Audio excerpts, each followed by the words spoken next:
In a written response received from the Minister of Communications and Digital Technologies, the ANC, in no uncertain terms, declared that South Africans will never receive free internet or data and that millions will continue to live with no access to technology unless it is provided by an ANC. It is simply laughable that an international multi-billion-dollar company must hand over at least 30% of its equity to the ANC government to operate within South Africa.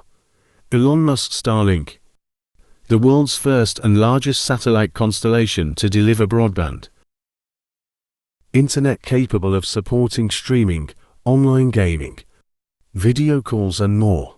Examples of countries benefiting from its use include Ukraine during the Russian invasion, where Musk ensured that any attempt to black out communications by the Russians would fail.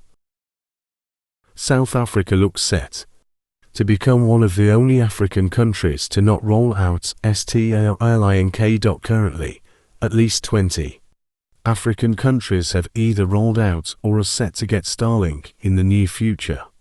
Even our neighbors, Mozambique and Botswana, are ahead of us in the rollout. If Starlink were available in South Africa, children in even the most rural of areas would have access to information and learning materials, and others would be able to educate themselves beyond the constraints of formal universities or schools which millions simply cannot afford. Everyone would have access to streaming services where different trades and skills can be learned, or even where the government would now have the opportunity to set up free online educational portals to give everyone a fighting chance of escaping the high levels of unemployment.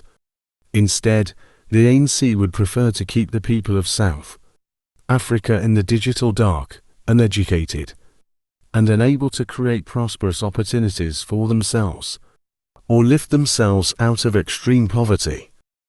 It is nonsensical that, where such an opportunity could present itself, the ANC would rather stick to its archaic cadre deployment style policies, and rather ensure that its politically connected friends are awarded exorbitant tenders, rather than actually make a difference.